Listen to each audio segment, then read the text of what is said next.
अभी हम लोग बात करेंगे नेचर एंड बिहेवियर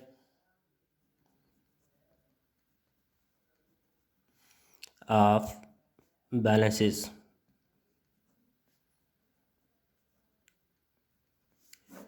नेक्स्ट हमारा टॉपिक है जी nature and behaviour of balances. अब यहाँ पे आपके पास अभी हम लोगों ने देखा, या तो आपके पास बैलेंस एज पर कैश बुक होगा, या फिर आपके पास बैलेंस एज पर पासबुक होगा। अब पासबुक को हम लोगों ने पहले नाम दिया था जी बैंक स्टेटमेंट का, तो यहाँ पे पासबुक या बैंक बुक या फिर बैंक स्टेटमेंट इसको हम लोग नाम दे सकते हैं। तो यहाँ पे बैलेंस कैश बुक का अगेन आपको बताता चलूँ, बैंक कॉलम को जस्ट हम लोग कंसीडर करेंगे। तो यहाँ पे हम लोग बात कर रहे थे बैलेंस एज पर कैश बुक, ये मैंने आपको ऑलरेडी बताया कि बैंक कॉलम को कंसीडर करेंगे, और पासबुक इसका दूसरा नाम बैंक स्टेटमेंट भी होता है। अब इनका बैलेंस या तो आपके पास फेवरेबल होगा या फिर आपके पास ये अनफेवरेबल होगा। अब फेवरेबल का मतलब क्या है और अनफेवरेबल का मतलब क्या है? फेवरेबल मीन्स डिपॉजिट अकाउंट, मतलब जो बिजनेस बैंक के अंदर डिपॉजिट करवा रहा होता है वो जितना बैलेंस उसको डिपॉजिट है वही है। उसके बाद अनफेवरेबल का मतलब क्या है? Over draft. अब ओवर ड्राफ्ट क्या होता है, इसको हम लोग एक एग्जांपल की मदद से देखते हैं। लेट से आपका बैंक अकाउंट है, एबीसी बैंक के अंदर आपका कोई अकाउंट है, उस अकाउंट के अंदर आपके पास आपके अकाउंट के अंदर 1 लाख रुपीज़ पड़े हुए हैं। अब आपको लेट से ज़रूरत पड़ जाती है 1,20,000 की, तो आपने विड्रा कितना करवाया? 120,000। आपका डिपॉज़िट कितना था? 1 लाख, लेकिन आपने विड्रा कितना करवाया यहाँ से? 120,000। तो यहाँ पे जो 120,000 यहाँ पे डिफरेंस आपके पास कितना आ रहा है? 20,000। तो डैट इज़ 20,000 जो आपने एक्स्ट्रा विड्रा करवाया उसको हम लोग ओवरड्राफ्ट या ओवरड्रॉन बैलेंस का नाम देते हैं। तो डिपॉजिट अकाउंट जब भी आपका होगा वो फेवरेबल बैलेंस, जब भी आपका अनफेवरेबल बैलेंस होगा इट्स मीन्स ये आपका ओवरड्राफ्ट अकाउंट होगा। अब इस बैलेंस को हम लोग किस तरह से देख रहे होते हैं? जब भी हम लोग बात करते हैं कैश बुक की, तो कैश बुक आपका अगर फेवरेबल बैलेंस है तो वो डेबिट बैलेंस जब भी होगा कैश बुक का उसको हम लोग कंसीडर करेंगे डैट इज़ फेवरेबल बैलेंस। अब कैश बुक का क्रेडिट बैलेंस कब होगा? इफ़ देयर इज़ अनफेवरेबल और overdraft account then we call it cash book का आपके पास जो बैलेंस है वो क्या होगा? Credit balance. सिमिलरली आपको बताया कि पासबुक के अंदर या बैंक स्टेटमेंट के अंदर जो भी बिज़नेस की ट्रांजैक्शन चल रही होती है बैंक के साथ, वो बिज़नेस भी अपने पास उसको मेंटेन कर रहा होता है और बैंक भी उसको अपने पास साथ साथ मेंटेन कर रहा होता है। अब हम लोग बीआरएस बनाते कब हैं ये ऑलरेडी हम लोग देख के आए। If there is a difference between both the balances, तो उस बैलेंस को रेक्टिफाई करने के लिए, उस बैलेंस को इक्वलाइज करने के लिए हम लोग बीआरएस बना रहे होते हैं। तो पासबुक या बैंक स्टेटमेंट का फेवरेबल बैलेंस जब होगा उसको हम लोग क्रेडिट का नाम दे देते हैं, या हम लोग इसको इस तरह से देख सकते हैं। अगर आपके पास पासबुक का या बैंक स्टेटमेंट का क्रेडिट बैलेंस शो हो रहा है तो इट्स मीन्स ये आपका फेवरेबल बैलेंस है।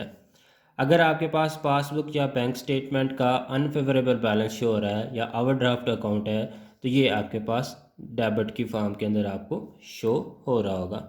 आपको रिवाइज करता चलूँ, जब भी कैश बुक का फेवरेबल बैलेंस होगा तो उसको हम लोग अपने पास डेबिट कर देते हैं, और कैश बुक का जब भी हमारे पास अनफेवरेबल बैलेंस होगा तो उसको हम लोग अपने पास क्या कर रहे होते हैं? क्रेडिट। या हम लोग ये कह सकते हैं डिपॉजिट अकाउंट आपके पास डेबिट बैलेंस होगा, ओवरड्राफ्ट अकाउंट का आपके पास क्रेडिट बैलेंस होगा। इसी तरह से पासबुक या बैंक स्टेटमेंट की जब हम लोग बात करते हैं तो पासबुक का फेवरेबल बैलेंस क्रेडिट की फॉर्म के अंदर, पासबुक का अनफेवरेबल बैलेंस आपके पास डेबिट की फॉर्म के अंदर होगा। अब यहाँ पे फर्दर आपको बताता चलूँ, जब भी कैश बुक का डेबिट बैलेंस होगा तो ये आपके लिए जो बिज़नेस है इसके लिए एसेट कंसीडर हो रहा होगा। ये एंटिटीज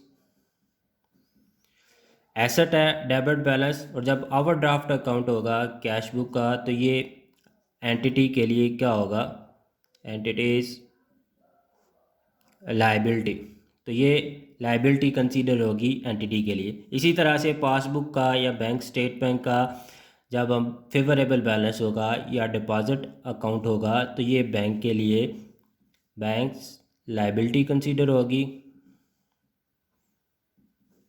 और जब भी यहाँ पे बैंक स्टेटमेंट का अनफेवरेबल या ओवरड्राफ्ट बैलेंस होगा तो ये बैंक्स एसेट, तो ये बैंक का एसेट कंसीडर होगा।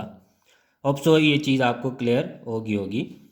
कैश बुक का जब भी आपके पास डिपॉजिट अकाउंट होगा या फेवरेबल बैलेंस होगा वो बिज़नेस के लिए एसेट कंसीडर हो रहा होगा, और बैंक के लिए ये लायबिलिटी कंसीडर हो रही होगी।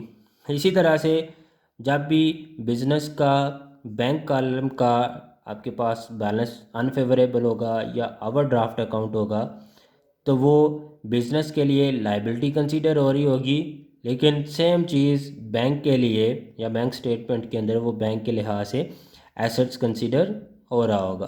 फर्दर अगर हम लोग मूव करें नेक्स्ट, तो बैंक मोस्टली जो बिज़नेस है वो बैंक के पास 2 टाइप्स ऑफ अकाउंट्स होते हैं।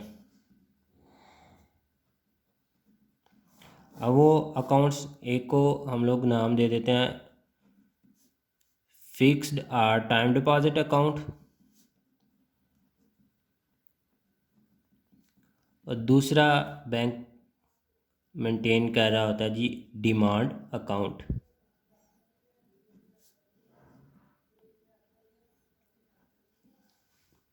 तो फिक्स्ड और टाइम डिपॉजिट अकाउंट क्या होता है, ये आपका फिक्स्ड टाइम पीरियड के लिए, या आप ये कह सकते हैं capped for some time, business इसको अगर यूज़ करता है तो बिज़नेस ने फिक्स्ड अकाउंट अगर ओपन करवाया तो वो 1 साल के लिए, 6 माह के लिए, या 5 साल या 10 साल के लिए वो अमाउंट फ़िक्स हो जाती है। आप इन शॉर्ट ये कह लें कि फ़िक्स्ड अकाउंट के अंदर आपका no further deposit, no withdrawal, इसमें किसी किस्म की कोई भी ट्रांजैक्शन नहीं हो रही होती, तो यहाँ पे आपको BRS प्रिपेयर करने की ज़रूरत सच नहीं होती। No need to prepare BRS मतलब बैंक रिकॉन्सिलेशन स्टेटमेंट। अब डिमांड अकाउंट क्या होता है, एनी टाइम आप इसके अंदर डिपॉजिट भी करवा सकते हैं, एनी टाइम आप इसमें से विड्रा भी करवा सकते हैं। तो मोस्टली जो बिज़नेस हैं वो डिमांड अकाउंट जो है वो यूज़ कर रहे होते हैं, यहाँ डिमांड डिपॉजिट अकाउंट भी इसको हम लोग कहते हैं। तो BRS यहाँ पे मोस्टली जो है BRS is prepared for such accounts। तो इस तरह के जितने भी अकाउंट्स होते हैं उनके लिए नॉर्मली, मतलब यहाँ पे आप ये कह सकते हैं कि जो डिमांड डिपॉजिट अकाउंट्स होते हैं नॉर्मली बैंक रिकॉन्सिलेशन स्टेटमेंट उन्हीं के लिए प्रिपेयर की जा रही होती है। अब डिमांड डिपॉजिट अकाउंट आपके पास कौन कौन से हो सकते हैं। फर्स्ट वन आपके पास यहाँ पे करंट अकाउंट ये भी होता है। दूसरा आपके पास जो है सेविंग अकाउंट जिसको हम लोग नाम देते हैं, या आप ये कह लें प्रॉफिट और लॉस शेयरिंग अकाउंट, इसको हम लोग ये नाम भी दे रहे होते हैं। तो मोस्टली करंट अकाउंट या जो सेविंग अकाउंट होते हैं वो ही डिमांड डिपॉजिट अकाउंट हो रहे होते हैं। अब चूँकि डिमांड डिपॉजिट अकाउंट है उनके अंदर आपकी ट्रांजैक्शन फ्रीक्वेंटली चल रही होती हैं, डेली बेसिस के ऊपर चल रही होती हैं, तो इस वजह से यहाँ पे इन अकाउंट्स के लिए बैंक रिकॉन्सिलेशन जो है वो प्रिपेयर करना पड़ती। लेकिन अगर हम लोग बात करें फ़िक्स या टाइम डिपॉज़िट अकाउंट की, तो वहाँ पे ऐसा लिमिटेशन होती है फिक्सेशन की, तो उसमें आपको किसी किस्म की पीआरएस प्रिपेयर करने की ज़रूरत नहीं होती।